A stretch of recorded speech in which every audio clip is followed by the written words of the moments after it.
Look out over the Las Vegas Strip at night, and you see millions of glowing lights, colossal resorts, and a constant flow of energy. But step just beyond the city limits, and the geography is brutal. This is a cracked, barren wasteland. The Mojave Desert is the least hospitable place in North America. The towering Sierra Nevada mountains block moisture coming off the Pacific, creating a severe rain shadow. And just a short drive away lies Death Valley, where the hottest temperature on Earth was recorded. The area gets about 4 inches of rain a year. In 2020, it went 224 straight days without a single drop. Yet 2.5 million people live in this valley, and 42 million tourists visit every year. Logically, a metropolis of this scale has no business existing here. Deep underground, porous rock layers trap water and force it towards the surface. This pressure creates a series of bubbling natural springs that historically provided the valley's only reliable moisture. For thousands of years, Native American tribes lived around these springs, hunting bighorn sheep and gathering plants in the surrounding wetlands. In the 1820s, Mexican trade caravans arrived in the same oasis, naming the area Las Vegas, Spanish for the Meadows. But a water source alone did not guarantee a permanent settlement. In 1855, a group of Mormon missionaries built a fort and tried to plant crops.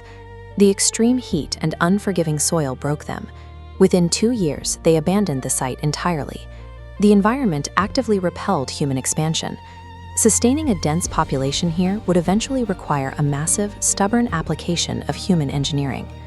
The first permanent anchor arrived in 1905 when the San Pedro, Los Angeles, and Salt Lake Railroad cut through the valley. The natural springs provided a perfect midway point for steam engines to replenish their water supplies before crossing the rest of the desert. A small grid of dirt streets and wooden storefronts sprouted up next to the tracks. For 2 decades, the local economy relied on maintaining the trains and serving the passengers passing through. That reliance nearly destroyed the town. In 1922, a nationwide rail worker strike hit the valley. When the dust settled, railroad owners punished the support of locals by moving hundreds of jobs out of the city. The primary economic engine was gone. To survive, the city needed an outside lifeline. It found one 30 miles away when the federal government approved the construction of the Hoover Dam in 1931. This was a concrete structure of a scale never before attempted by human hands. Thousands of young, single men poured into the region to pour concrete and blast rock. When the dam was finished, it held back the Colorado River to form Lake Mead and generated massive amounts of hydroelectric power for the surrounding area. Facing the Great Depression, Nevada's state legislature made a calculated move to capture those workers' paychecks. In 1931, they legalized nearly every form of gambling. Casinos and saloons rapidly multiplied along the roads. By combining a massive federal public works project with legalized vice, Las Vegas captured both a captive workforce and the electricity needed to keep the lights on all night. The combination of endless electricity and legalized gambling soon caught the attention of syndicates far beyond Nevada. East Coast organized crime families saw an opportunity to build luxury operations safely away from strict federal prosecutors. In 1946, mobster Bugsy Siegel opened the Flamingo.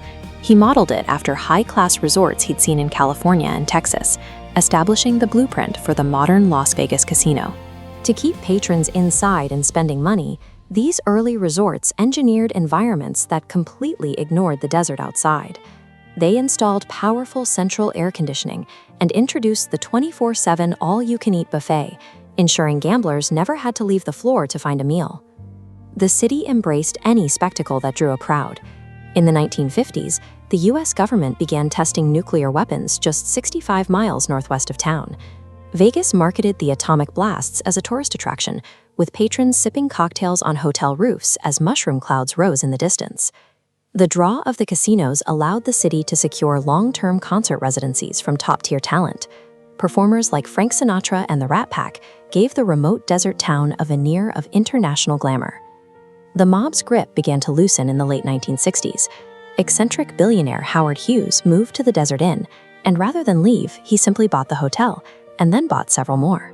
His investments provided the area with a massive injection of legitimate capital. The state legislature followed up in 1967 with the Corporate Gaming Act, removing financial hurdles for corporate ownership. By the 1990s, Wall Street money had flooded in, replacing the old mob joints with multi-billion-dollar mega-resorts like the Mirage and the MGM Grand. Organized crime built the psychological template of the casino floor, but corporate capital scaled it into a global empire, constructing the densest concentration of hotel rooms anywhere on Earth. But the explosive economic success of the mega-resort era brought an inevitable consequence. The city had outgrown its natural limits, and the environmental bill was coming due. Today, 90% of the valley's water comes from the Colorado River. The river's output was heavily overallocated by a 1920s compact, and decades of severe climate-driven drought have drastically reduced its flow. You can see the crisis physically etched into the landscape at Lake Mead. A massive white bathtub ring lines the canyon walls, marking where water levels stood just 2 decades ago. If the reservoir drops another 100 feet, water won't pass through the Hoover Dam's turbines. The structure that powers the city will cease to generate electricity. Facing collapse, the region engineered an aggressive survival strategy. Paradoxically, the city famous for extreme excess operates one of the most rigorously efficient water systems on the planet. The city utilizes a massive closed-loop recycling infrastructure. Every single drop of water used indoors, in sinks, showers, and toilets across 150,000 hotel rooms, is captured, treated, and returned directly to Lake Mead for future use. Outdoor usage is strictly policed. The city deployed water investigators to issue fines for runoff, mandated strict watering schedules, and passed laws legally banning the planting of non-functional grass. Tracking Clark County's population since 2002 shows a steep upward trajectory, adding over 750,000 new residents. But mapping total water consumption over that same period, the line drops by 26%. They drastically cut their reliance on the river. Despite an environment that actively works to dry it out, the city continues to scale. They recently opened the Sphere, a $2.3 billion venue wrapped entirely in LED screens, the pinnacle of modern engineering in the desert. Las Vegas is a profound geographical contradiction. It is a metropolis that requires $100 billion of tourism to survive in a basin getting 4 inches of rain.